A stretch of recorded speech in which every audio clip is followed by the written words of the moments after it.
안녕하세요. 낭독 명상의 탐합니다. 에크하르트 톨레의 책 삶으로 다시 떠오르기, 오늘 세 번째 시간이죠. 마지막 시간이기도 한데요. 톨레는 에고를 알아차리고 그럼으로써 새로운 지구를 살아가는 창조적 존재로서의 삶을 이야기합니다. 어떤 이야기가 펼쳐질지 7장부터 마지막 10장까지 제가 읽으면서 발췌했던 부분들을 낭독해드리겠습니다. 들으시기 전에 구독과 좋아요 눌러주시면 감사하겠습니다. 제7장 형상의 꿈에서 깨어나기. 그노티 세아우톤, 너 자신을 알라. 신의 예언을 받는 장소인 델포이의 아폴로 신전 입구 위에 새겨진 말입니다. 고대 그리스 사람들은 자신에게 어떤 운명이 준비되어 있는지, 또 특정한 상황에서 어떻게 행동해야 하는지 알고 싶어서 예언을 들으러 신전을 방문했습니다. 아마도 방문자의 대부분은 신전에 들어갈 때 이 문장을 읽었겠지만 이것이 어떤 예언보다도 깊은 진리를 가리키고 있음을 깨닫지 못한 것은 아닐까요? 또한 아무리 위대한 계시와 정확한 정보를 받는다고 해도 너 자신을 알라라는 명령문 속에 숨겨진 진리를 발견하지 못하는 한 궁극적으로는 아무 소용없는 것으로 밝혀지고, 또 앞으로의 불행과 자신이 창조한 고통으로부터 그들을 구원해 주지 못하리라는 것도 깨닫지 못했을 겁니다. 그 문장이 암시하는 것은 바로 이것이었습니다. 다른 어떤 질문을 하기 전에 먼저 너의 삶의 가장 근본적인 질문을 하지 않으면 안 된다. 나는 누구인가? 라고 말입니다. 자기 자신을 안다는 것은 한묶음의 사상이나 신념을 채택하는 것보다 훨씬 깊이 들어가는 일입니다. 영적인 사상과 신념은 기껏해야 도움을 주는 방향 표지판일 뿐이죠. 그것들은 무의식 속에 더 단단히 뿌리내린 자신이 누구라고 생각하는 핵심 개념들, 조건지어진 인간 마음의 일부인 그것들을 제거할 만한 힘을 거의 가지지 않고 있습니다. 자기 자신을 깊이 안다는 것은 마음속에서 떠다니는 다양한 사상들과는 아무런 관계가 없습니다. 자기 자신을 안다는 것은 자신의 마음속에서 미화가 되는 대신에 순수한 있음의 뿌리를 내리는 것입니다. 자신이 누구인가에 대한 느낌은 자신에게 무엇이 필요하고 자신의 삶에서 무엇이 중요한가를 결정짓습니다. 그리고 나에게 중요한 것들은 나를 흔들어 놓거나 마음을 방해하는 힘을 가지고 있습니다. 그래서 무엇에 흔들리고 마음이 방해받는가를 기준으로 내가 얼마나 깊이 내 자신을 알고 있는가를 판단할 수 있죠. 실제로 자신이 누구라고 생각하는가에 대해 스스로를 오랫동안 속일 수 없음을 세상은 언제나 확인시켜줍니다. 자신이 무엇을 정말로 중요하게 여기는가를 세상이 금방 드러나게 하기 때문이죠. 특히 도전적인 일들이 일어날 때 사람들과 상황에 어떻게 반응하는가가 내가 내 자신을 어느 정도 깊이 알고 있는가를 가장 잘 보여줍니다. 누구도 내가 누구인가를 가르쳐 줄 수 없습니다. 누군가가 가르쳐 주는 것은 개념에 불과하기 때문에 나를 변화시킬 힘이 없습니다. 나는 누구인가는 믿음이 필요하지 않습니다. 사실 모든 믿음은 어느 것이든 장애물입니다. 나는 누구인가는 심지어 깨달음조차 요구하지 않습니다. 왜냐하면 나는 이미 내 자신이기 때문이죠. 이미 있는 자기 삶의 좋은 것들을 인정하는 것이 모든 풍요의 기본입니다. 세상이 인색하게 주지 않는다고 생각하지만 사실은 자기 자신이 인색하게 세상에 주지 않는 것입니다. 왜 인색한가 하면은 자신은 작고 아무것도 줄 것이 없다고 마음 깊은 곳에서 믿고 있기 때문입니다. 이제 이야기하려고 하는 것을 2, 3주 동안 시험해 보고요. 내 현실이 어떻게 바뀌는가 관찰해 보시기 바랍니다. 사람들이 나에게 주지 않는다고 생각하는 것, 이를테면 칭찬, 감사, 도움, 애정어린 관심 같은 것들 말이죠. 이것을 자신이 다른 사람들에게 먼저 주는 겁니다. 자, 그런 것을 갖고 있지 않다면 갖고 있는 것처럼 행동하면 됩니다. 그렇게 하면 나오게 됩니다. 아마 그러면 주기 시작하자마자 받기 시작할 겁니다. 주지 않는 것은 받을 수가 없습니다. 밖으로 흘러나가는 것이 안으로 흘러들어오는 것을 결정합니다. 세상이 나에게 주지 않는다고 생각하는 것은 내가 이미 가지고 있음에도 흘러나가도록 허락하지 않는 것입니다. 그뿐만이 아니라 자신이 그것을 가지고 있다는 것을 알지도 못합니다. 모든 풍요의 원천은 나의 외부에 있지 않습니다. 그것은 내 자신의 일부입니다. 하지만 먼저 바깥의 풍요를 느끼고 알아차리는 일부터 시작해야 합니다. 나를 에워싼 삶의 충만함을 보십시오. 피부에 닿는 햇살의 따스함, 꽃가게 앞에 놓인 꽃들의 아름다움, 깨어물면 과즙 풍부한 과일, 또 하늘에서 내리는 비의 풍요 속에 젖는 즐거움 등 모든 걸음마다 삶의 충만함이 있습니다. 자기 주위 모든 곳에 있는 풍요를 알아보는 것이 자기 안에 잠자고 있는 풍요를 깨어나게 합니다. 그런 후에 그 풍요를 밖으로 흘러나가게 하십시오. 낯선 사람에게 미소 지을 때 그곳에 이미 에너지의 미세한 흘러나감이 있습니다. 나는 주는 사람이 된 것입니다. 자신에게 이렇게 자주 물어보십시오. 이곳에서 나는 무엇을 줄 수 있을까? 어떻게 하면 이 사람, 이 상황에 내가 도움이 될 수 있을까? 아무것도 소유하지 않아도 풍요를 느낄 수 있고 늘 풍요를 느끼면 모든 것이 계속해서 나에게로 옵니다. 풍요는 이미 그것을 가지고 있는 사람에게만 찾아옵니다. 불공평하게 들리겠지만 그렇지 않습니다. 그것이 바로 우주의 법칙입니다. 풍요도 결핍도 내면의 상태고 그것은 나의 현실이 되어 나타납니다. 예수는 그것을 이렇게 표현했습니다. 있는 자는 더 받을 것이고 없는 자는 그 있는 것마저 빼앗길 것이다. 자신을 아는 것과 자신에 대해 아는 것. 자기 자신에 대해 아는 것과 자기 자신을 아는 것을 혼동하지만 않는다면 심리 분석도 자기의 과거에 대해 밝혀내는 것도 나쁘지 않습니다. 5천 쪽의 보고서는 나에 대한 것입니다. 과거에 의해 조건 지어진 내 마음의 내용물입니다. 심리 분석이나 자기 관찰을 통해 알게 되는 것은 모두 나에 대한 것입니다. 그것은 내가 아니죠.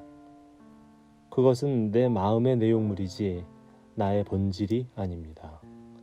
에고를 뛰어넘는다는 것은 내용물 밖으로 걸어 나오는 겁니다. 자기 자신을 아는 것은 자기 자신이 되는 것이고 자기 자신이 된다는 것은 마음의 내용물을 자기 자신이라고 여기는 동일화를 멈추는 겁니다. 무질서와 더 높은 질서. 삶에서도 세상 속에서도 마찬가지지만 겉으로 보기에 우연 같은 또 뿐만 아니라 무질서하게 여겨지는 일련의 일들 배후에는 더 높은 질서와 목적이 숨어 있습니다. 이것을 선에서는 아름답게 표현하고 있습니다. 눈이 내릴 때 모든 눈송이가 저마다 정확히 자기 자리에 내린다. 생각을 통해서는 이러한 더 높은 질서를 이해할 수 없습니다. 왜냐하면 우리들이 생각하는 것은 내용물에 대한 것인 반면에 더 높은 질서는 형상 없는 의식의 영역, 우주지성으로부터 나오기 때문입니다. 그러나 우리는 그것을 잠깐이나마 들여다볼 수는 있고 더 나아가 그 질서에 우리 자신을 맞춤으로써 그 더 높은 목적이 펼쳐지는데 의식적인 참여자가 될 수 있습니다. 인간의 발길이 닿지 않은 원시림으로 들어갈 때 생각에 지배되는 마음에게는 주위 사방에 있는 무질서와 혼돈밖에 보이지 않을 겁니다. 삶과 죽음조차 구분하기 힘들 겁니다. 발길을 닿는 곳마다 완전히 썩은 부패한 물질에서 새로운 생명이 자라나고 있기 때문에 내면에 오직 고요만이 자리하고 생각이라는 소음이 없어졌을 때, 그때 비로소 그곳에 숨은 조화가 있고 신성이 있음을 알아차리게 될 겁니다. 모두가 완벽한 자기 자리를 가지고 있어서 지금 있는 그대로의 모습과 방식 외에는 다른 것이 더 있을 수 없는 더 큰 질서를 알아차리게 됩니다. 좋은 것과 나쁜 것. 이 세상의 지혜는 하나님 앞에서는 어리석음이다 라고 성경에는 기록되어 있습니다. 이 세상의 지혜는 무엇입니까? 생각의 움직임, 생각에 의해서만 정이 내려지는 의미입니다. 생각은 상황이나 사건이 각각 별개의 존재인 것처럼 하나하나 떼어내어 좋다거나 나쁘다고 판단합니다. 생각을 너무 신뢰하면 현실은 단편적인 것들이 됩니다. 이 단편화는 환상이지만 그 안에 갇혀 있을 때는 그게 매우 현실처럼 보입니다. 하지만 우주는 나눌 수 없는 천체고 그 안에서는 모든 것이 연결되어 있고 독립적으로 존재하는 것은 아무것도 없습니다. 모든 사물과 사건이 깊이 연결되어 있다는 것은 좋은 것과 나쁜 것이라는 마음속 분류가 결국은 환상에 지나지 않음을 암시합니다.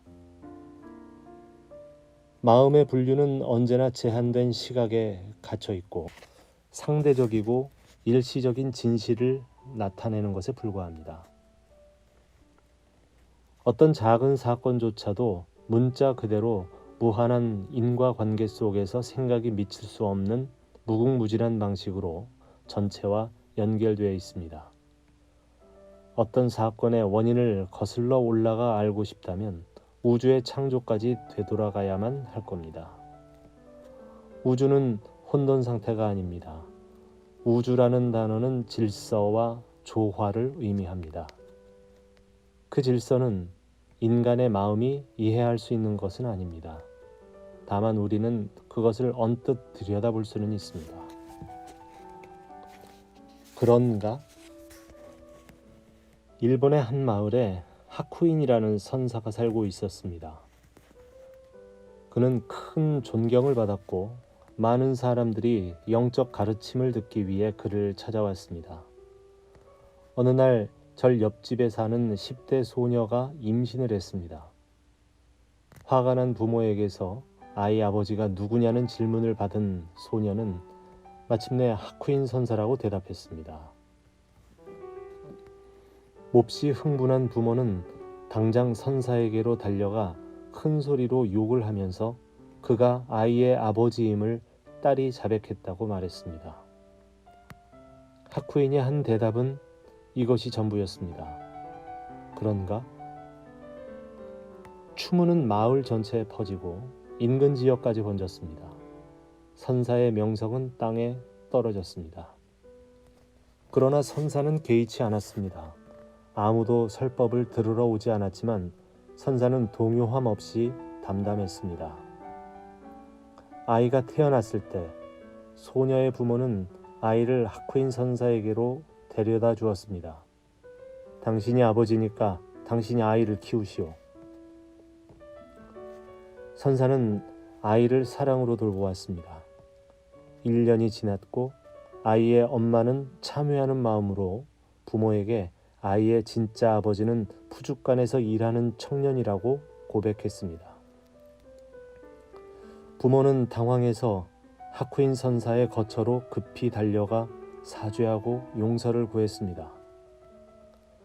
아이고 정말 죄송합니다. 아이를 다시 데려가려고 왔습니다. 저희 딸이 당신이 아이 아버지가 아니라고 고백했습니다. 그런가? 그것이 선사가 아이를 그들에게 안겨주며 말한 전부였습니다. 선사는 거짓이든 진실이든 나쁜 소식이든 좋은 소식이든 그런가 하고 정확히 똑같은 방식으로 반응했습니다. 그는 좋은 것이든 나쁜 것이든 지금 이 순간이 취하는 모습을 그대로 인정하고 인간 드라마에는 참여하지 않았습니다.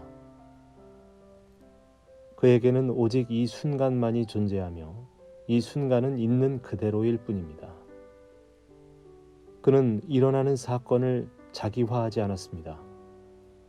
그는 누구의 피해자도 아닙니다.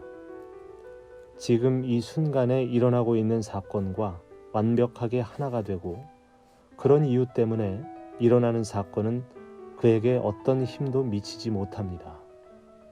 일어난 일에 저항하려고 할 때만 그 일에 좌우되고 당신의 행복과 불행을 세상이 결정하게 되는 겁니다. 아이는 사랑받고 보살핌을 받았습니다.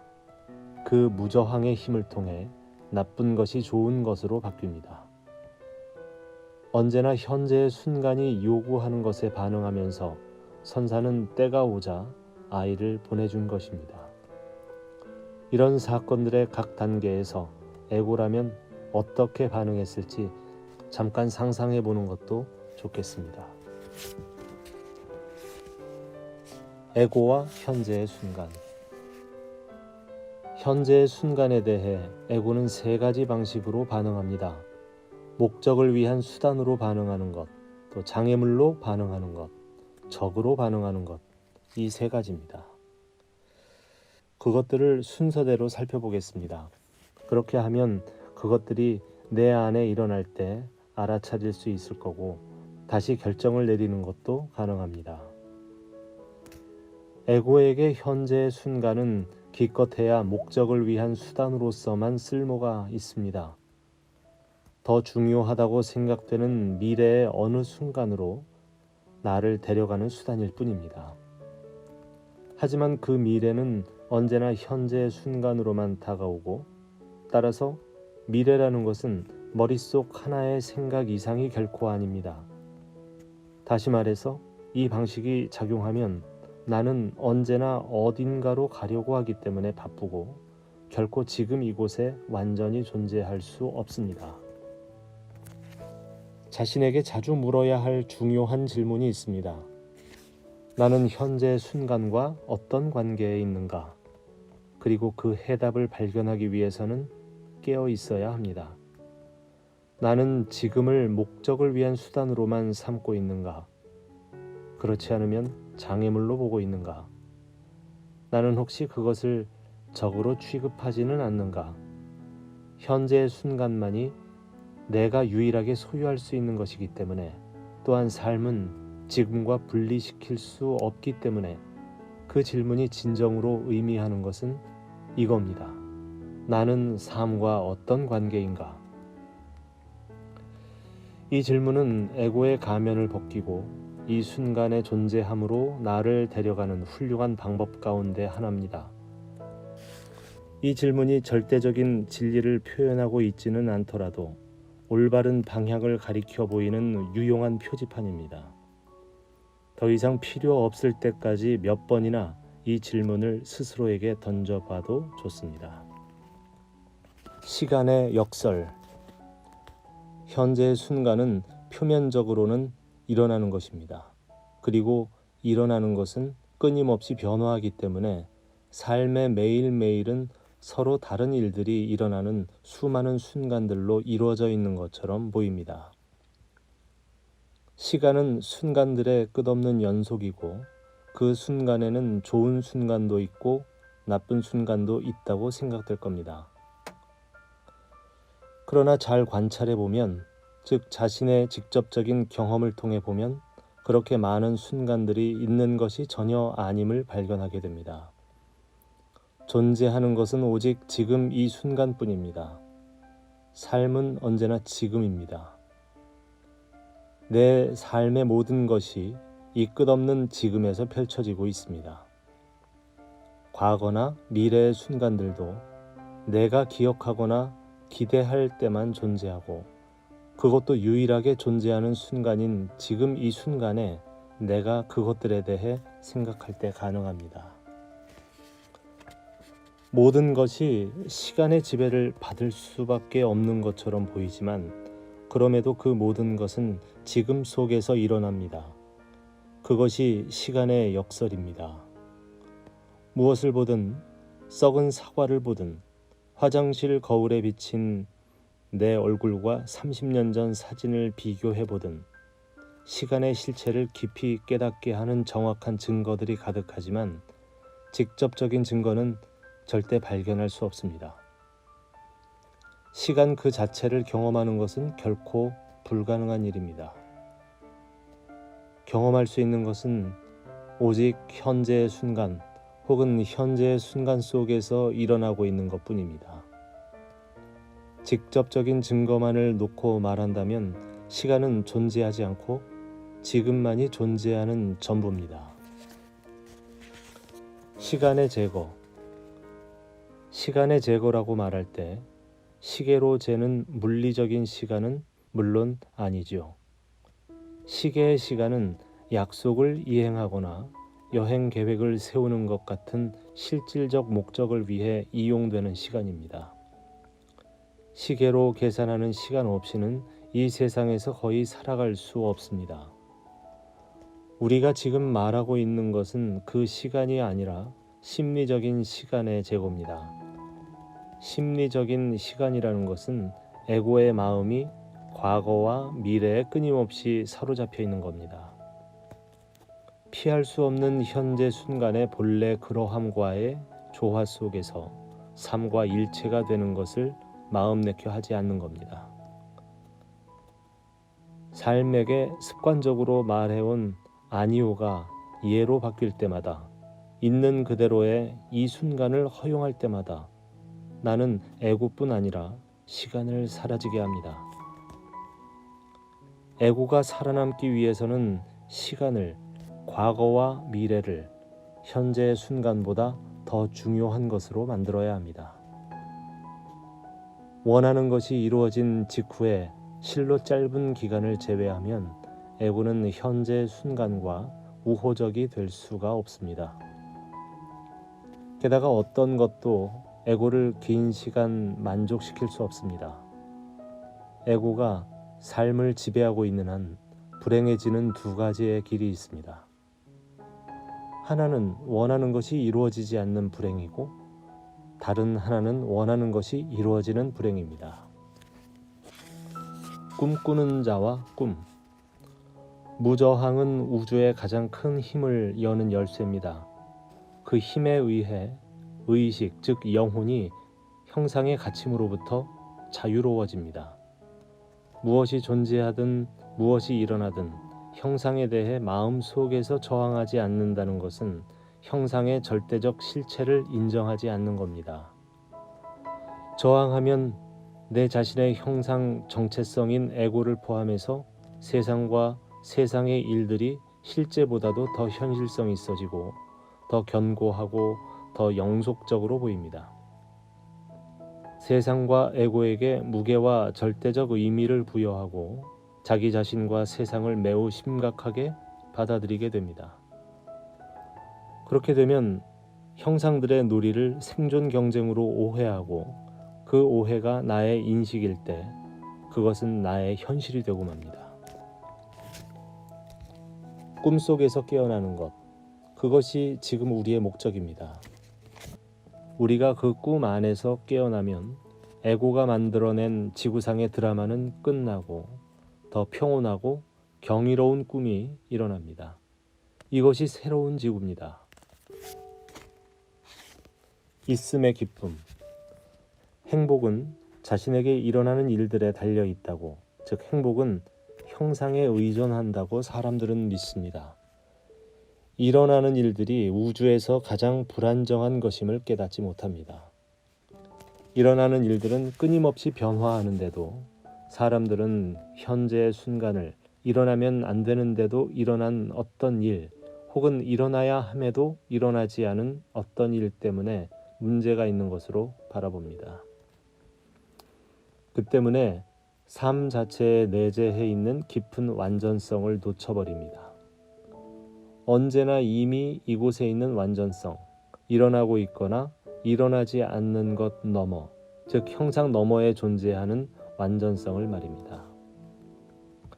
현재의 순간을 받아들여서 어떤 형상보다도 깊고 시간에 의해 손상되는 일 없는 완전성을 발견해야만 합니다. 유일하게 진정한 행복인 순수한 있음의 기쁨은 형상, 소유, 성취, 사람 또는 사건을 통해서 오지 않습니다. 일어나는 일들을 통해 얻어지지 않습니다. 그 기쁨은 밖에서 오는 것이 결코 아닙니다.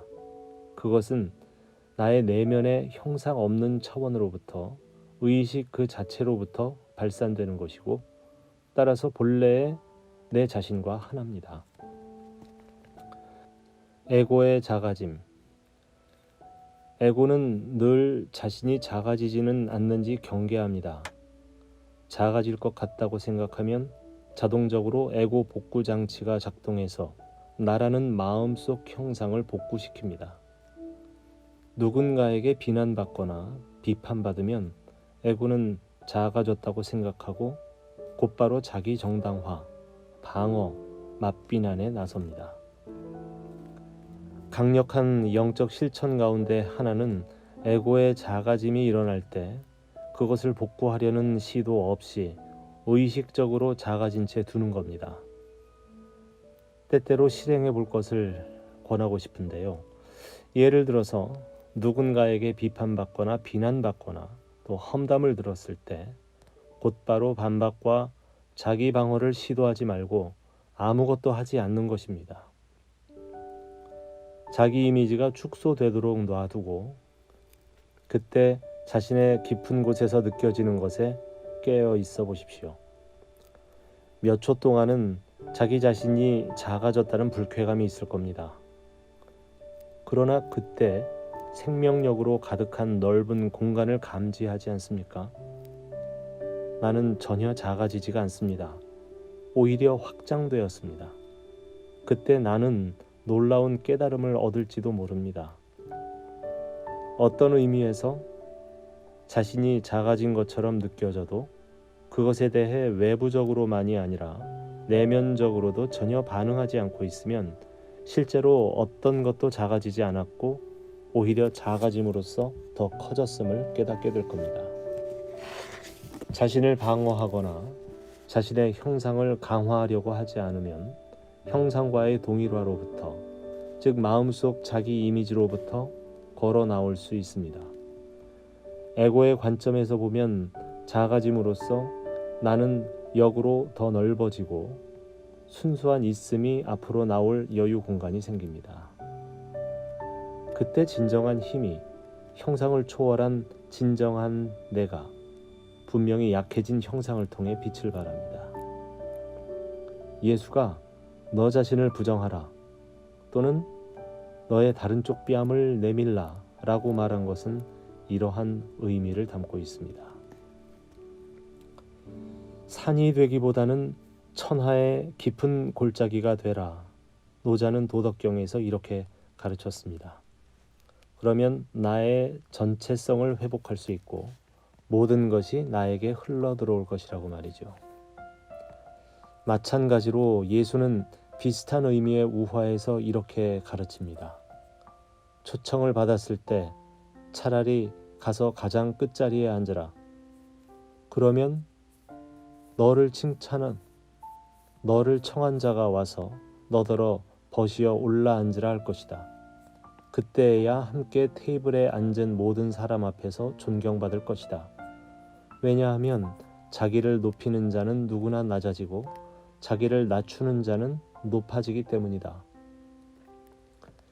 이 실천의 다른 한 가지 방법은 자의식을 강화하기 위해 자신을 과시하거나 또 돋보이려 하거나 특별한 존재가 되려 하거나 강한 인상을 주려고 하거나 관심을 끌려고 하지 않는 것입니다. 여기에는 모두가 의견을 내세울 때 자신의 의견을 말하는 것을 자제하고 이때 그것이 어떤 느낌인가를 관찰하는 것도 포함됩니다.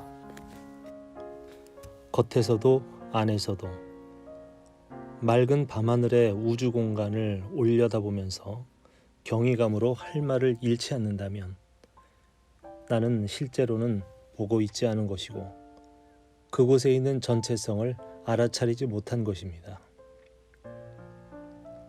아마도 물체만을 보고 그 이름을 찾고 있을 것입니다.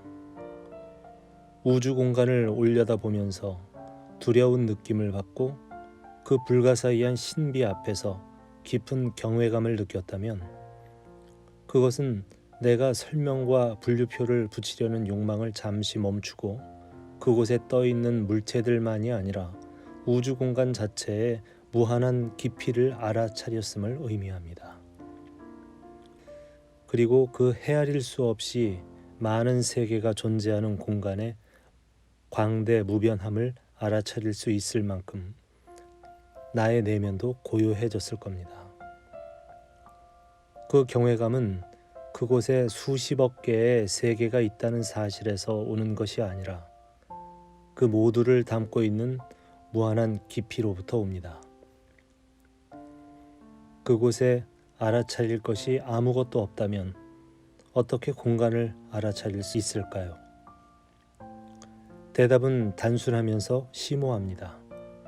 내가 공간을 알아차릴 때 나는 실제로는 아무것도 알아차리지 않지만 알아차림 그 자체를, 즉 내면의 의식 공간을 알아차리는 겁니다. 나를 통해 우주는 그 자신을 알아차리는 겁니다. 고대 인도 경전 우파니샤드는 똑같은 진리를 이렇게 가리켜 보입니다. 눈에는 보이지 않지만 눈이 보는 것을 가능하게 하는 것, 그것만이 우주 원리 브라흐마이고 인간들이 이 세상에서 숭배하고 있는 것은 그것이 아님을 알라. 귀로는 들을 수 없으나 귀가 듣는 것을 가능하게 하는 것, 그것만이 우주 원리 브라흐마며 인간들이 이 세상에서 숭배하고 있는 것은 그것이 아님을 알라.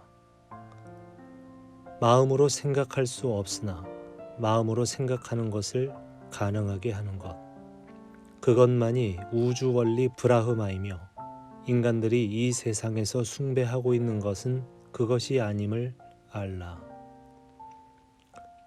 신은 형상 없는 의식이고 내 자신의 본질이라고 경전은 말합니다. 그 밖의 것은 모두 형상이고 사람들이 이 세상에서 숭배하는 것입니다. 우주의 실체를 구성하는 두 부분, 즉 물체와 공간, 어떤 것임과 어떤 것이 아님은 내 자신의 실체를 구성하는 두 부분입니다. 분별 있고 균형 잡히고 결실 있는 삶은 실체를 구성하는 이 두 차원인 형상과 공간 사이의 춤입니다. 많은 사람들은 형상의 측면에 감각, 지각과 생각과 감정에 너무도 동일화되어 있기 때문에 중요한 숨은 절반은 그들의 삶에 누락되어 있습니다. 형상과의 동일화 때문에 에고 속에 계속 갇혀 있는 겁니다. 순수한 있음은 사물의 존재에 앞섭니다. 사물의 존재는 형상이고 내용물이 일어나는 것입니다. 사물과 사건은 생명의 전면에 있고 순수한 있음은 이른바 생명의 배경에 있습니다. 인류의 집단적인 병은 사람들이 눈앞에서 일어나는 일에 사로잡히고 움직이는 형상의 세계에 최면당해 삶의 내용물에만 너무 열중한 나머지 내용물을 초월한, 형상을 초월한, 또 생각을 초월한 본질을 잊는 것입니다. 또한 사람들은 시간에 사로잡혀 영원을 잊고 있습니다. 자신들이 온 곳이고 자신들의 집이고 자신들의 운명인 곳을 말이죠. 영원은 진정한 나의 살아있는 실체입니다. 8장 내면 공간의 발견. 이 세상의 것이 아닌 평화.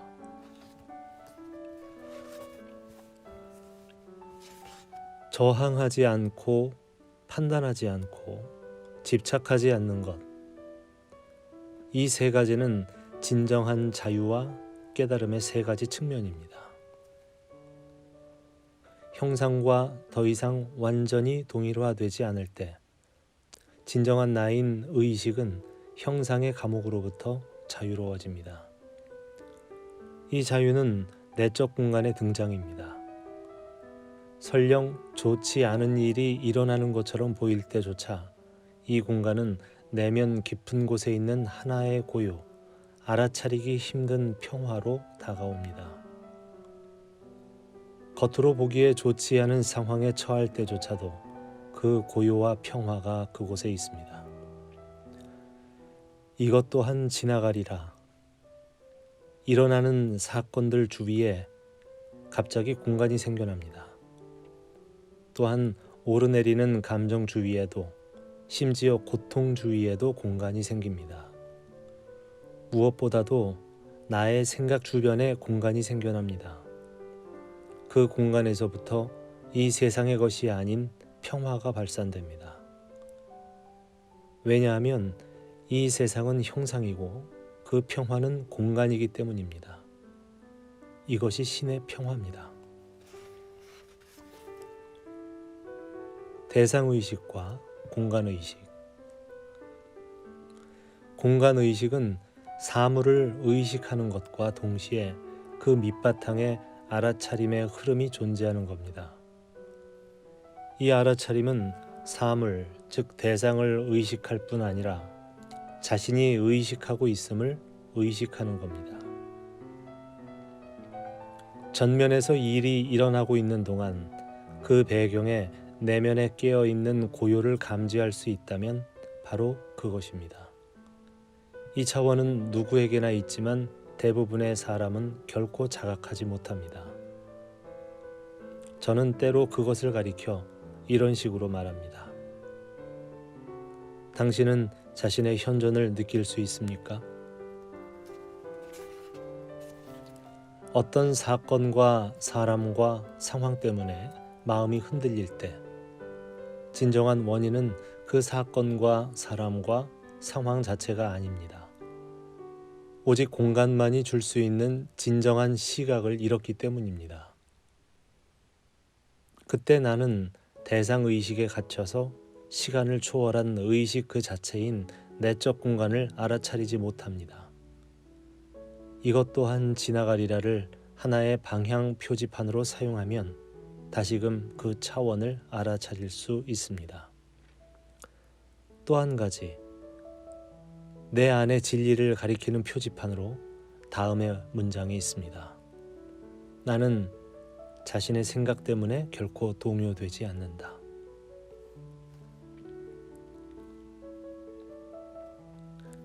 생각 아래로의 추락, 생각 위로의 올라감. 공간의식은 이러한 몽롱해지는 상태와는 아무 관계가 없습니다.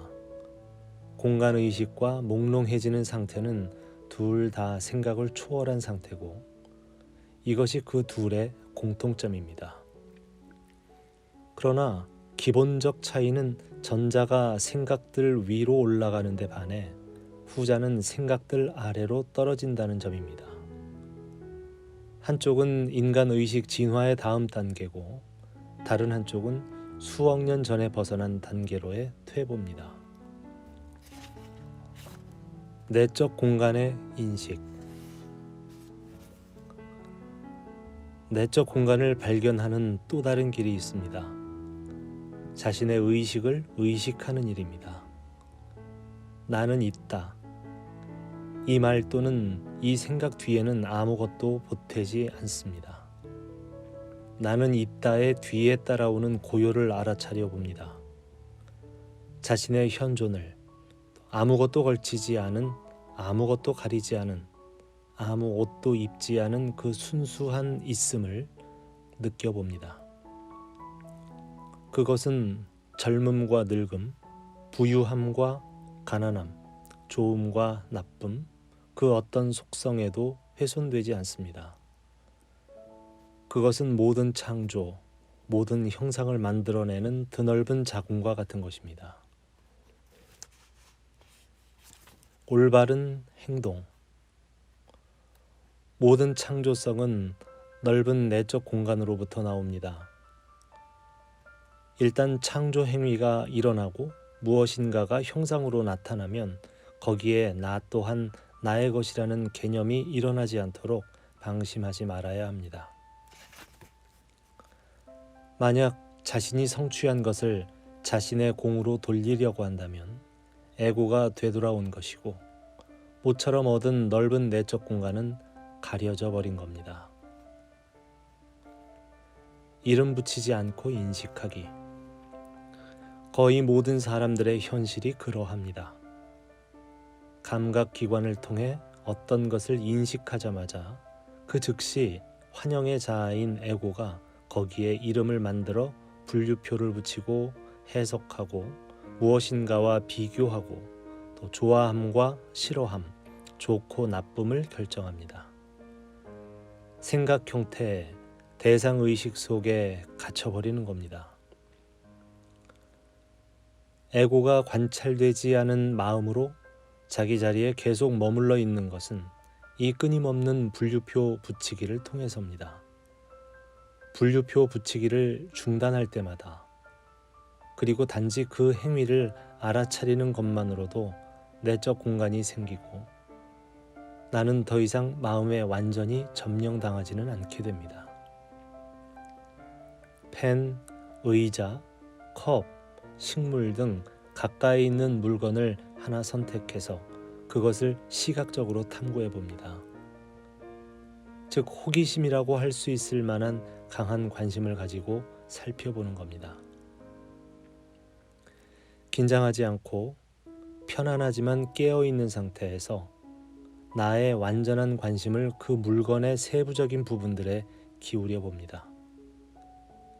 생각이 일어난다고 해도 거기에 개입하지 않아야 합니다.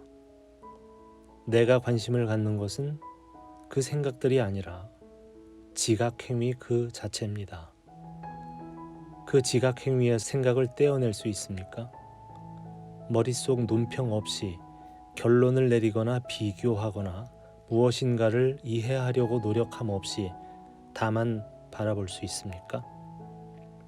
몇 분 정도 관찰했다면 이번에는 지금 있는 방이나 장소로 시선을 돌리고 눈에 들어오는 사물 하나하나에 깨어있는 관심의 눈길을 던져보십시오.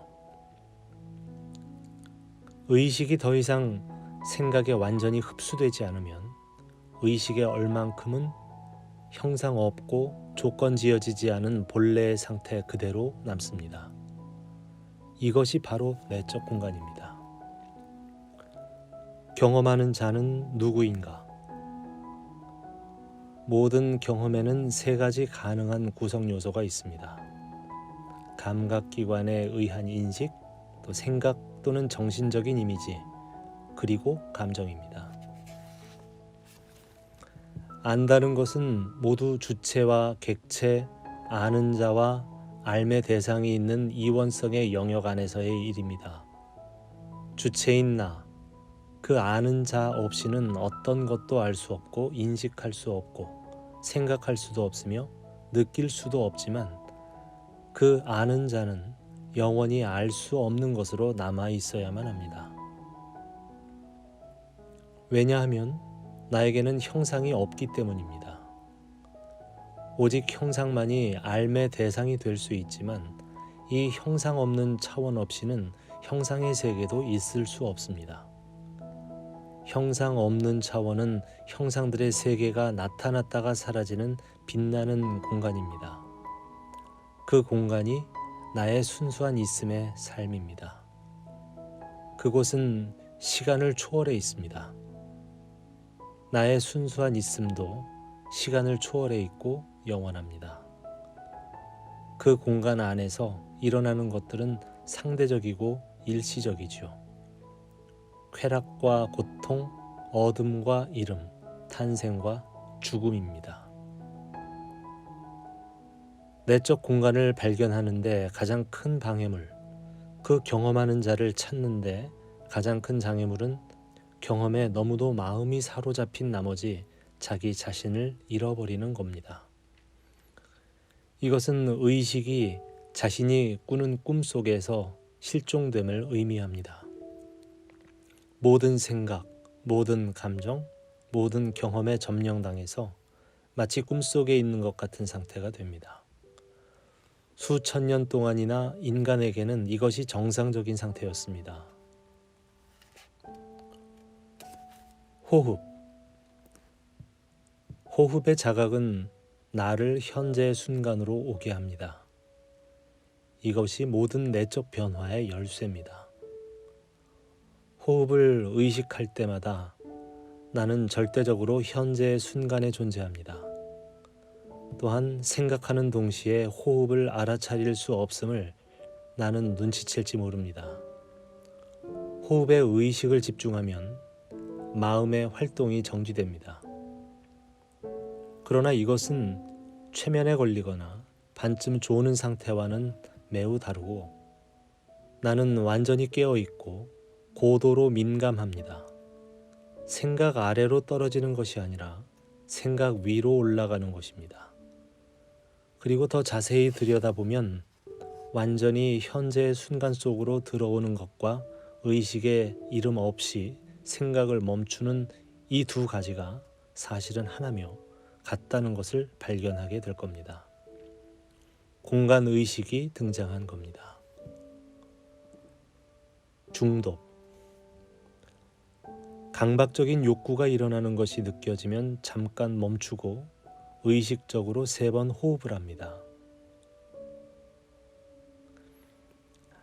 나에게 흡연이나 과식, 음주, 과도한 텔레비전 시청, 인터넷 중독과 같은 강박적인 행동 패턴이 있다면 다음과 같이 해볼 수 있습니다. 강박적인 욕구가 일어나는 것이 느껴지면 잠깐 멈추고 의식적으로 3번 호흡을 합니다. 그렇게 하면 알아차림이 일어나는데요.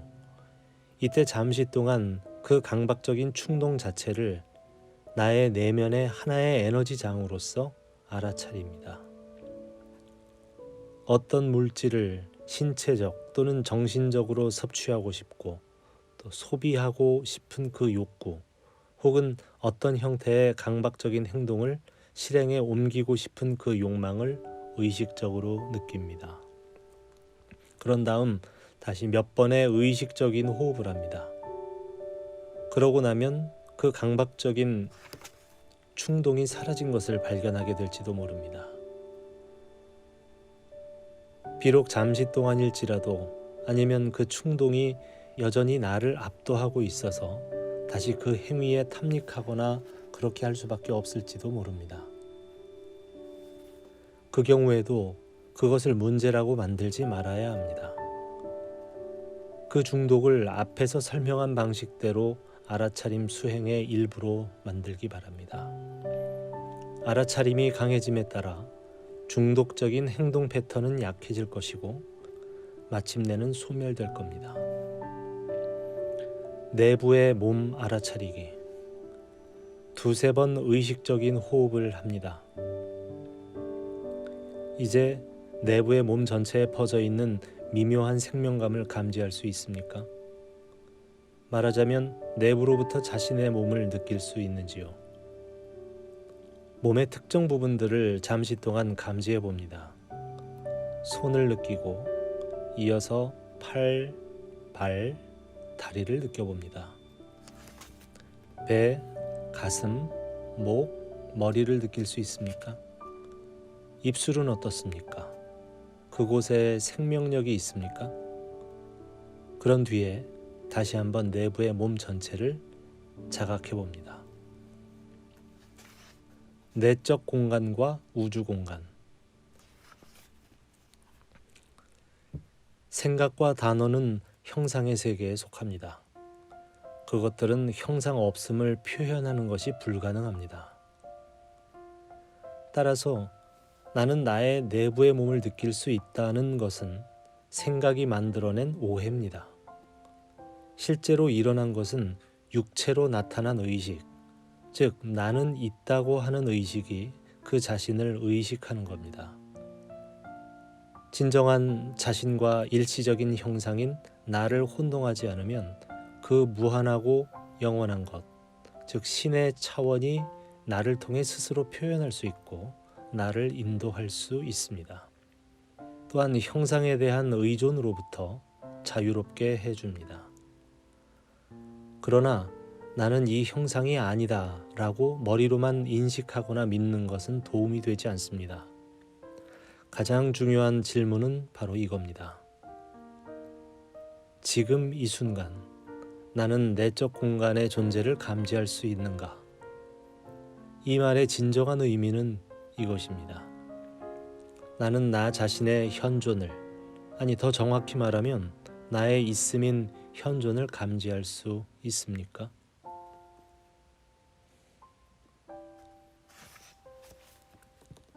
틈 알아차리기. 새로운 광경이나 소리가 일어납니다. 그러면 그것을 지각하는 최초의 순간에 습관적인 생각의 흐름에 짧은 중단이 일어납니다. 의식은 생각으로부터 벗어납니다. 왜냐하면 감각 지각을 위해서는 의식이 필요하기 때문이죠. 매우 일상적이지 않은 장면이나 소리는 나를 말을 잃은 상태로 만듭니다. 나아가 내면에도 이를테면 좀 더 긴 틈을 가져옵니다. 자신을 발견하기 위해 자신을 버리기. 사람들이 무의식적으로 자신들의 형상 정체성을 강조하려고 시도하는 몇 가지 방식들이 있습니다. 자신이 한 것에 대해 인정을 요구하고 인정받지 못하면 화가 나거나 마음이 상하는 것. 자신의 문제나 병에 대해 말하거나 소란을 피움으로써 관심을 끌려고 하는 것. 아무도 묻지 않았고 또 상황의 변화를 일으키지도 못하는데 굳이 자신의 의견을 말하는 것. 다른 사람 자체보다도 그 사람이 자신을 어떻게 보는가를 더 신경 쓰는 것. 즉 다른 사람을 자기 에고의 반영이나 에고 강화의 목적으로 이용하는 것. 소유물, 지식, 외모, 지위, 신체적 힘 등을 통해 사람들에게 자신에 대한 인상을 심으려고 노력하는 것. 무엇인가 혹은 누군가에 대한 분노에 찬 반응을 통해 에고를 일시적으로 부풀리는 것. 일들을 개인적으로 해석해서 감정이 상하는 것. 마음속으로 혹은 입 밖으로 도움이 안 되는 불평을 늘어놓음으로써 자신은 옳고 상대방은 틀린 것으로 만드는 것. 주목받기를 원하고 중요한 사람으로 보이기를 원하는 것. 일단 이런 행동 패턴을 자신 안에서 탐지했다면 한 가지 실험을 해볼 것을 제안해 봅니다. 그 패턴을 버리면 어떤 느낌이 들며 또 무슨 일이 일어날지 관찰하는 거죠. 단지 그 패턴을 중단하고 무슨 일이 일어나는지 살펴보십시오. 형상 차원에서 자신이 누구인가를 덜 강조하는 것은 의식을 생겨나게 하는 또 하나의 방법입니다. 자신의 형상 정체성을 강조하는 것을 중단할 때 얼마나 큰 힘이 나를 통해 세상 속으로 흘러들어가는지 발견할 수 있습니다. 고요. 고요는 신이 말하는 언어입니다. 그리고 다른 모든 것은 나쁜 번역이다 라는 말이 있어 왔습니다. 고요는 실제로 공간을 가리키는 다른 말이죠. 삶 속에서 고요와 마주칠 때마다 그 고요를 알아차리면 자기 내면에 형상도 없고 시간도 없는 차원, 생각 너머와 에고 너머에 있는 차원과 연결될 수 있습니다. 고요하게 멈출 때 나는 개인이라는 육체적, 정신적 형상을 일시적으로 취하기 전에 그 자신입니다. 또한 그 형상이 소멸했을 때에도 있게 될 그 자신입니다. 고요하게 멈출 때 나는 일시적인 존재 너머에 있는 바로 그 나 자신입니다. 조건에 물들지 않고 형상이 없는 영원 그 자체인 의식입니다. 9장 삶의 목적에 깨어나기. 무엇을 하는가가 아니라 누구인가. 나의 내면의 목적은 깨어나는 것입니다. 그처럼 단순합니다. 나는 그 목적을 이 행성 위의 다른 모든 사람들과 공유하고 있습니다. 그것이 인류의 목적이기 때문에 나의 내면의 목적은 전체의 목적, 또 우주의 목적, 그리고 우주 지성의 목적의 매우 중요한 일부분입니다. 나의 외부적인 목적은 시간과 함께 변화하고 사람에 따라서도 크게 다릅니다. 내면적인 목적을 발견해서 그것과 조화를 이루며 살아가는 것이 외부적인 목적을 이루는 태도입니다. 그것이 진정한 성공의 기초입니다.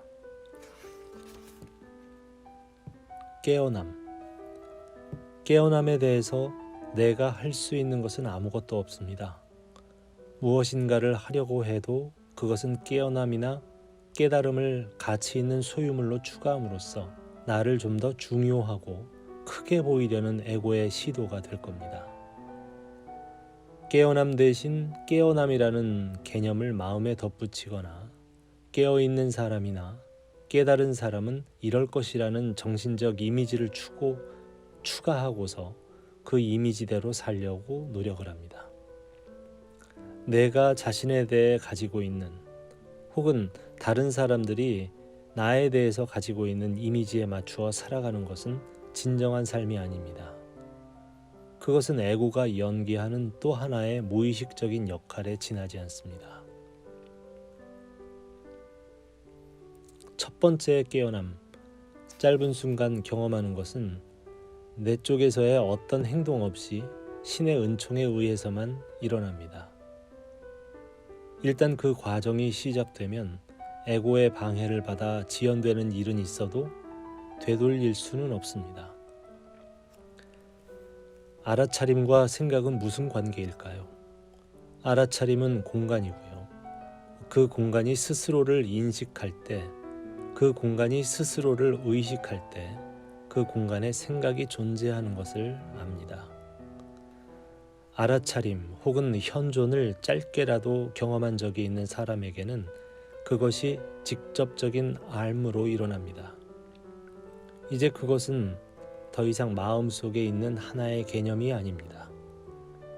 이제 나는 무의미한 생각들에 빠지기보다는 지금 이 순간에 존재하기로 의식적인 선택을 할 수 있습니다. 이 순간의 존재함을 삶 속으로 초대할 수 있습니다. 다시 말해서 공간을 만들 수 있습니다. 아인슈타인은 말했습니다. 나는 신의 마음을 알고 있다. 나머지는 작고 세부적인 것들이다. 나의 주된 목적과 일치된 삶을 살아가지 않는다면 어떤 목적을 찾아낸다고 해도 설령 그것이 지상의 낙원을 건설하는 일이라 할지라도 모두가 에고의 일이 되거나 아니면 시간과 함께 파괴될 겁니다. 머지않아 그것은 나를 고통으로 인도할 겁니다. 만약 내가 내면의 목적을 무시한다면 내가 무슨 일을 하든 설령 영적으로 보이는 일을 한다고 해도 내가 그 일을 하는 방식 속으로 에고가 몰래 숨어들 것이기 때문에 결국은 수단이 목적을 타락시킬 겁니다. 지옥으로 가는 길은 좋은 의도들로 포장되어 있다라는 격언은 이 진리를 가리킵니다. 바꿔 말해서 목적이나 행위가 먼저가 아니라 그것들이 나오는 곳인 의식 상태가 먼저입니다. 나의 주된 목적을 성취하는 것은 새로운 현실, 새로운 지구를 건설하기 위한 토대를 놓습니다. 일단 그 토대가 놓이면 나의 외부적인 목적은 영적인 힘으로 가득하게 될 겁니다. 나의 목적과 의도들이 우주의 진화 충동과 조화를 이룰 것이기 때문이지요. 지금 내가 하고 있는 일, 지금 내가 있는 곳을 삶의 주된 목적으로 바라볼 때 나는 시간을 무효화시키는 겁니다. 이것은 크나큰 힘을 불어넣어 줍니다. 내가 하는 일 속에서 시간을 무효화시킬 때 나의 내면적인 목적과 외부적인 목적이 존재와 행위가 연결됩니다. 앞에서 말한 시간의 역사를 기억하실 겁니다. 내가 무엇을 하든 시간이 걸리지만 그것은 언제나 지금입니다. 그래서 나의 내면적인 목적이 시간을 무효화시키는 반면에 외부적인 목적은 반드시 미래를 필요로 하고요. 시간 없이는 외부적인 목적은 존재할 수 없습니다. 하지만 이것은 언제나 2차적입니다. 내가 불안과 스트레스를 느끼는 것은 이미 외부적인 목적이 지배적이 돼서 내면적인 목적을 시야에서 놓쳐버린 것입니다. 나의 의식 상태가 주된 것이고 다른 모든 것은 2차적인 것임을 잊어버린 것입니다. 현재의 순간을 통해서만 나는 생명 그 자체의 힘에 다가갈 수 있습니다. 우리는 그것을 전통적으로 신이라고 불러왔습니다. 내가 현재 순간으로부터 등을 돌리는 순간 신은 나의 삶에서 더 이상 실체가 아니게 되고 신이라는 머릿속 개념일 뿐입니다. 어떤 사람들은 그 개념을 믿고 어떤 사람들은 부정합니다. 그러나 신에 대한 믿음조차도 삶의 모든 순간에 나타나는 신의 살아있는 실체에 비하면 실로 보잘것없는 대용품에 지나지 않습니다. 일터에서나 어디에서든 사람들과 만날 때 상대방에게 모든 관심을 기울이시기 바랍니다. 나는 개인으로서 그곳에 있는 것이 아니라 알아차림의 장으로서 깨어있는 현존으로서 그곳에 있는 겁니다. 다른 사람들과 상호작용하는 애초의 이유, 즉 물건 사고 팔기와 정보 교류 등은 2차적인 것이 됩니다. 두 사람 사이에 일어나는 알아차림의 장, 그것이 만남과 교류의 첫 번째 목적이 됩니다. 그 알아차림의 공간이 우리들이 나누는 대화보다 더 중요하고 물질적인 대상이나 생각의 대상보다 더 중요합니다. 인간이라는 존재가 이 세상의 일들보다 더 중요해집니다. 세상에서 일반적으로 말하는 성공에 대한 개념은 내가 하는 일의 결과와 관계가 있습니다. 세상이 가르쳐주지 않는 것은 내가 미래에 성공한 사람이 될 수는 없다는 사실입니다. 가르쳐주지 않는 이유는 그것을 알지 못하기 때문입니다. 유일하게 가능한 것은 지금 성공하는 것, 오직 그것뿐입니다. 성공은 현재 순간의 성공밖에 없습니다. 그렇지 않다고 말하는 세상의 미친 말들에 귀 기울이지 말기 바랍니다.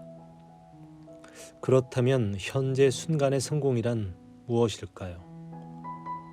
내가 하는 일 속에 그것이 아무리 단순한 행위일지라도 하나의 깊이가 있는 것입니다.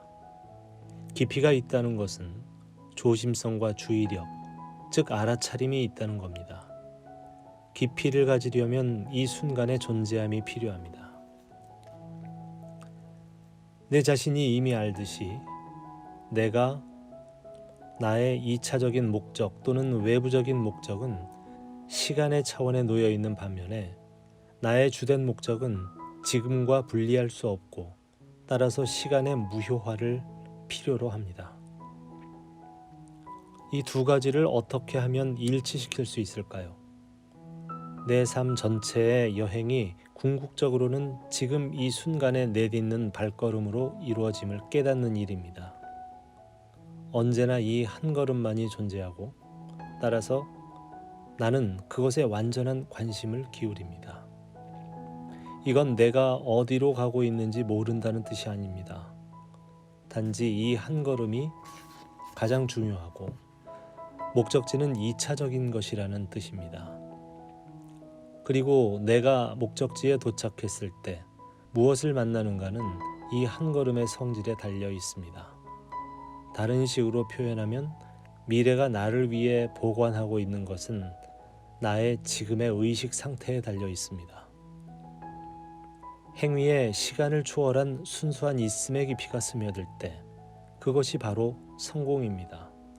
순수한 있음이 행위 속으로 흘러들어가지 않는 한, 내가 현재의 순간에 있지 않는 한, 나는 무엇을 하든 그 일 속에서 내 자신을 잃을 겁니다. 또한 외부에서 일어나는 일에 대한 대응뿐 아니라 생각 속에서도 나를 잃어버릴 겁니다. 나를 잃어버린다는 것은 정확히 무슨 의미일까요? 나의 본질은 의식입니다. 의식, 즉 내가 생각과 완전히 동일화돼서 그 본질과 본성을 망각할 때 의식은 생각 속에 자신을 잃어버리는 겁니다. 에고의 주된 동기인 욕망이나 두려움 같은 정신적 감정적 구조물과 내 자신을 동일시하면 그 구조물 속에서 자신을 잃어버립니다.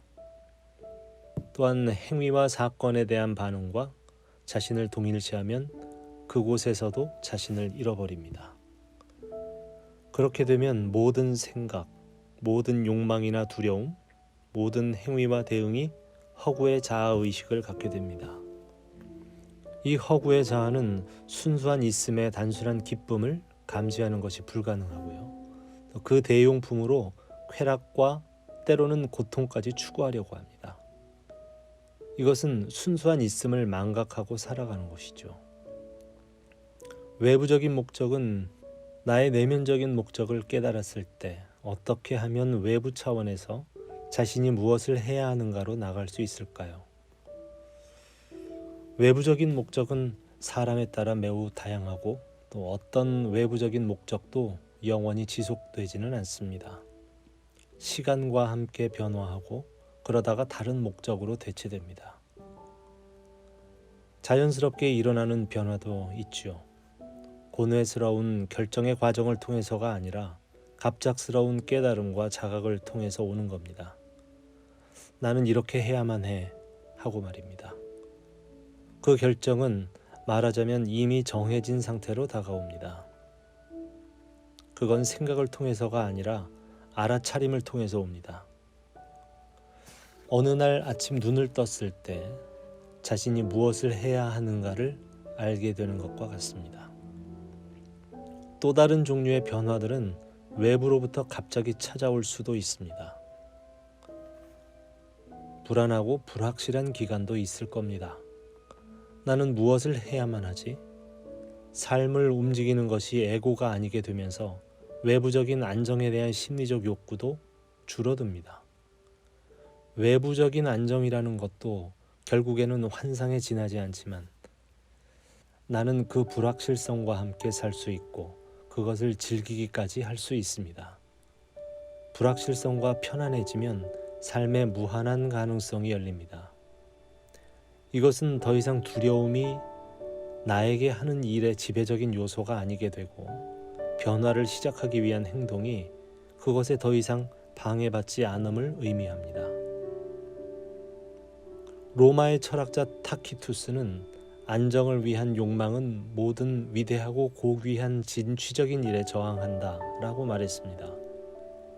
불확실성을 받아들이지 않으면 그것은 두려움으로 변합니다. 그러나 완전히 받아들이면 그건 더욱 커진 살아있음, 깨어있음, 그리고 창조적인 힘으로 바뀝니다. 그 전체란 무엇일까요? 우리가 이 단일성을 보지 못하고 모든 사물을 서로 분리된 개별적인 존재로 보는 데는 두 가지 이유가 있습니다. 한 가지는 감각지각입니다. 감각지각은 실체를 우리의 감각으로 접근할 수 있는 작은 범위로 축소시켜줍니다. 보고, 듣고, 냄새 맡고, 맛보고, 만질 수 있는 세계죠. 하지만 해석하거나 머릿속 분류표를 붙이지 않고 다만 지각하면, 즉 지각에 생각을 추가시키지 않으면 겉보기에 분리돼 보이는 존재들 밑바탕에 있는 더 깊은 연결을 실제로 감지할 수 있습니다. 분리라는 환상이 생기는 또 다른 더 심각한 이유는 강박적인 생각입니다. 멈추지 않는 강박적인 생각의 흐름에 붙잡혀 있을 때 우리는 실제로 우리 앞에서 조각들로 분해되고 우리는 존재하는 모든 것들의 상호 연결성을 감지하는 능력을 잃게 됩니다. 생각은 실체를 생명 없는 조각들로 자릅니다. 실체에 대한 그렇게 조각난 시각으로부터 지극히 비지성적이고 파괴적인 행동이 일어납니다. 그러나 이 전체성에는 존재하는 모든 것의 상호 연결성보다도 더 깊은 차원이 있습니다. 더 깊은 그 차원에서는 모든 존재가 하나입니다. 그것이 원천이고 형상으로 나타나지 않은 한 생명입니다. 그것은 시간을 초월한 지성으로, 그것이 시간 속에서 펼쳐지는 우주라는 형상으로 나타납니다. 전체는 사물의 존재와 순수한 있음으로 이루어져 있습니다. 형상으로 나타난 것과 나타나지 않은 것, 세상과 신으로, 그러므로 전체와 연결될 때 나는 깨어있는 의식을 가지고 전체의 상호 연결성의 일부가 되고 전체의 목적의 일부가 됩니다. 전체의 목적은 의식을 이 세상에 등장시키는 일입니다. 칼 융은 이 동시성을 비인과적 연결 원리라고 불렀습니다. 우리의 현실이라는 표면 차원에서는 동시에 일어나는 사건과 인과관계가 보이지 않는다는 뜻입니다. 그것은 표면의 세계 밑바탕에 존재하는 지성이 외부로 나타난 것으로 마음의 이해를 뛰어넘는 깊은 연결입니다. 그러나 우리는 그 지성이 펼쳐지는데, 즉 의식이 피어나는데 의식적으로 참가할 수 있습니다. 이러이러한 이유로 이러저러하게 행동한다는 것은 마음이 실체를 분해하는 방식입니다. 반면에 자연은 전체와의 무의식적인 하나됨 속에서 살아갑니다. 전체와 의식적으로 하나가 되고 우주의 지성과 의식적인 일치를 이룸으로써 이 세상 속으로 새로운 차원을 가져오는 것, 그것이 인간의 목적이자 운명입니다.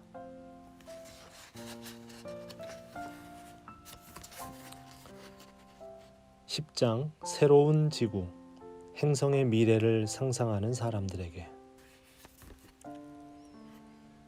우주의 내면적인 목적은 그 형상들을 초월한 본질에 깨어나는 것입니다. 그때 외부적인 목적과 내면적인 목적의 조화가 일어납니다. 그 본질, 즉 의식을 형상의 세상 속으로 가져오고 그럼으로써 세상을 변화시키는 겁니다. 이 변화의 궁극적인 목적은 인간 마음의 상상과 이해를 뛰어넘습니다. 그리고 지금 이 시점 이 행성에서는 그 변화가 우리에게 주어진 임무입니다. 그것은 외부의 목적과 내면적인 목적의 조화, 세상과 신의 조화입니다. 깨어남과 회귀운동. 한 개인의 삶에서 회귀운동이 일어날 때는, 즉 늙음과 질병, 심신의 장애, 상실, 개인적인 비극 등을 통해 형상이 약해지고 소멸될 때는 영적인 깨어남의 기회가 찾아옵니다. 의식이 형상과의 동일화에서 벗어날 기회입니다. 우리의 현대 문화에는 영적인 진리가 거의 없기 때문에 이것을 기회로 알아보는 사람도 많지 않습니다. 그러므로 그들 자신이나 가까운 사람에게 형상의 붕괴가 오면 사람들은 무엇인가 지독하게 잘못된, 일어나지 말아야 하는 일이 일어났다고 생각합니다. 한 개인의 삶에서 에고가 회귀운동과 자신을 더 이상 동일시하지 않으면 늙음이나 다가오는 죽음은 본래의 의미를 되찾습니다. 영적 차원으로의 문이 되는 것입니다. 깨어있는 행동. 어떤 상황에서 무엇을 하든 가장 중요한 요소는 나의 의식 상태입니다. 그 상황, 그리고 내가 하는 일은 2차적인 요소에 지나지 않습니다.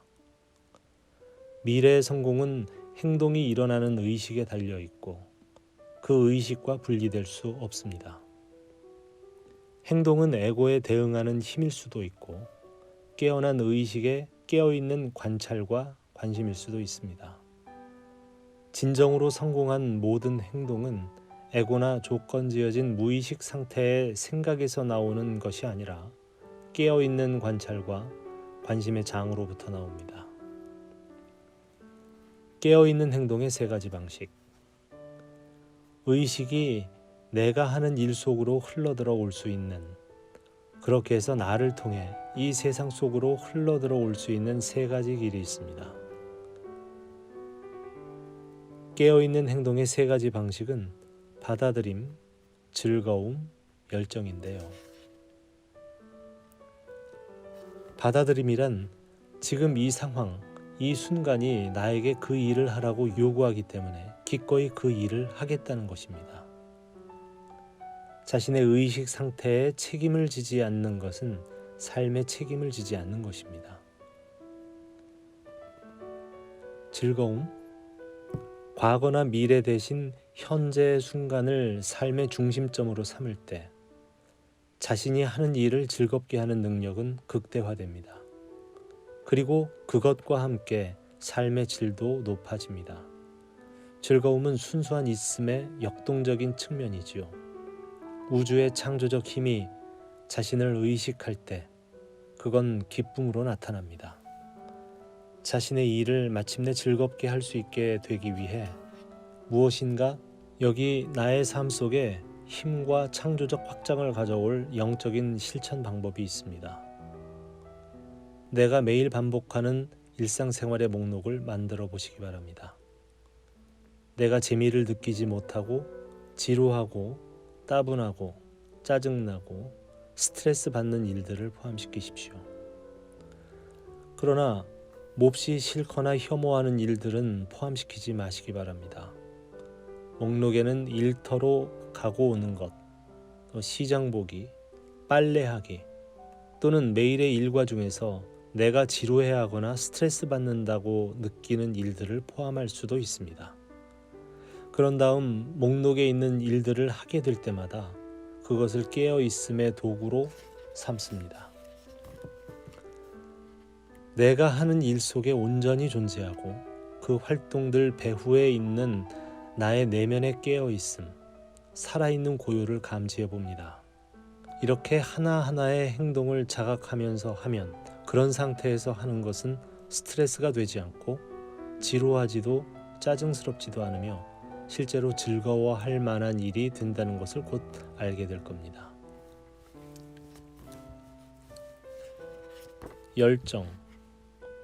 열정은 자신이 하고 있는 일에 깊은 즐거움을 느낌과 동시에 목표와 비전의 요소가 더해지는 것을 뜻합니다.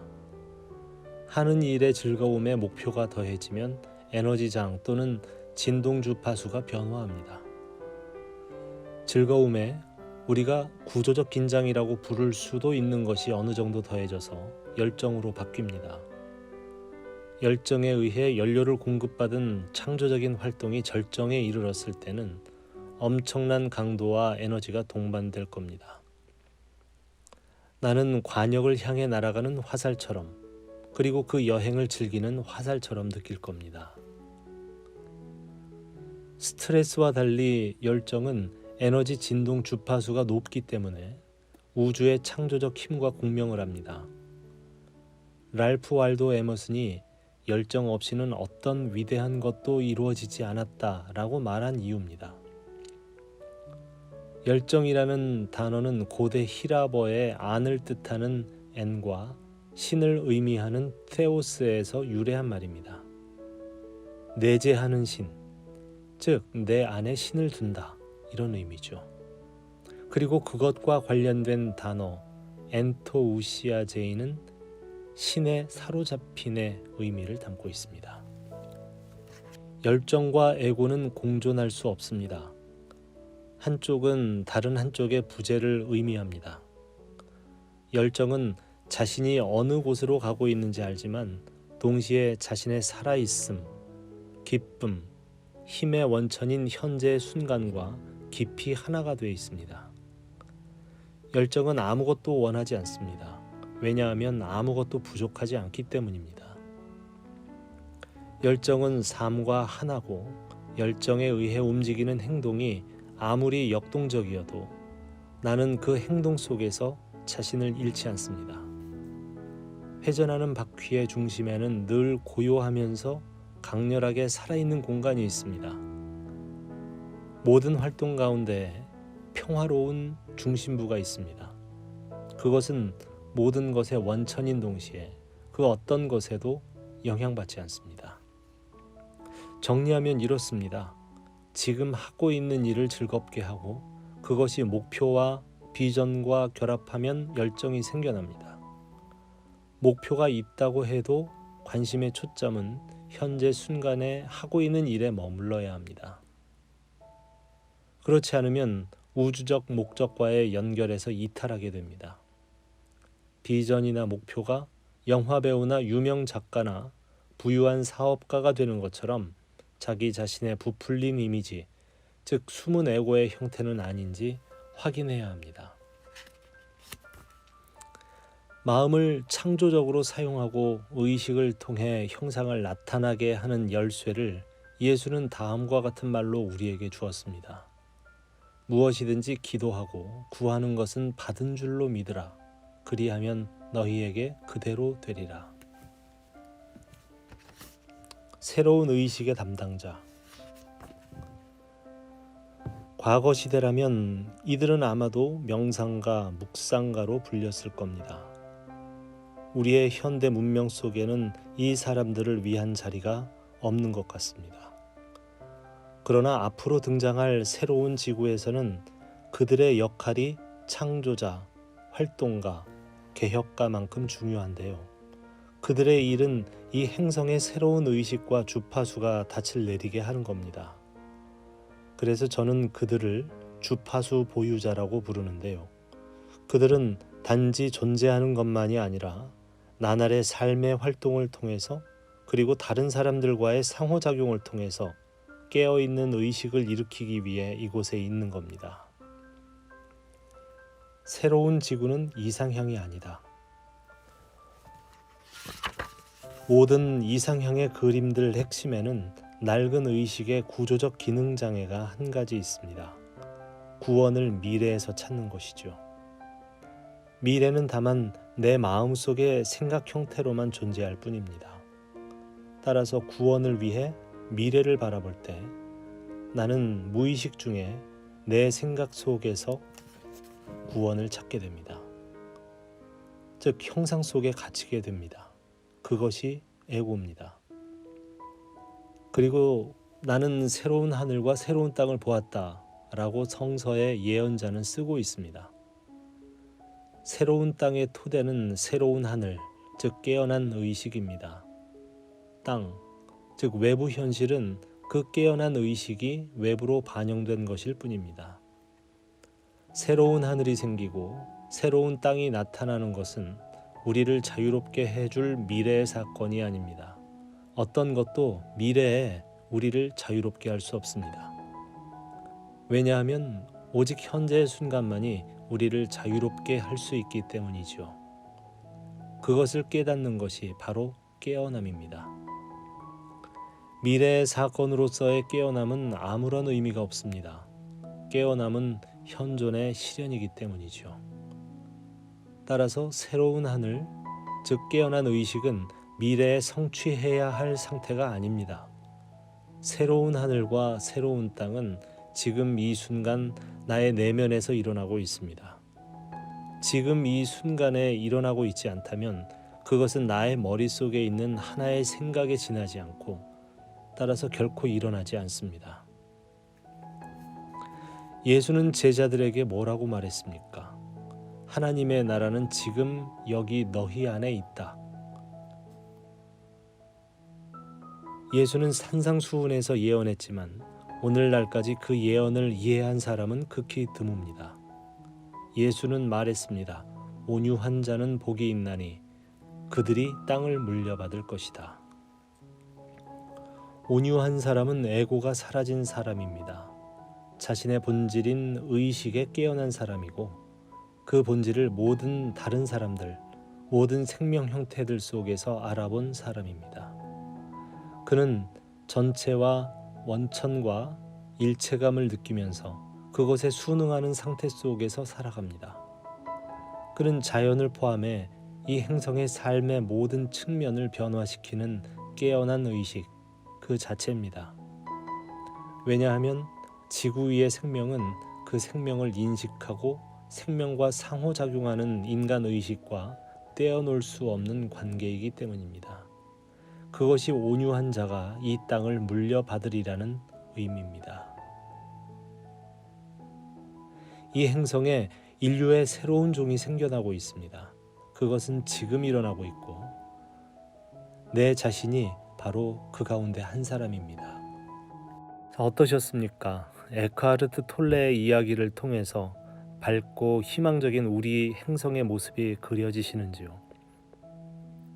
자, 이번 시간으로 톨레의 삶으로 다시 떠오르기 낭독을 마치고요. 또 새로운 책으로 다시 찾아뵐 것을 약속드립니다. 긴 시간 함께 들어주셔서 감사드립니다. 구독과 좋아요로 함께 해주시기를 바라고요. 댓글로 의견 남겨주시기를 기대하겠습니다. 자, 낭독 명상 지금까지 타마와 함께 하셨습니다. 고맙습니다.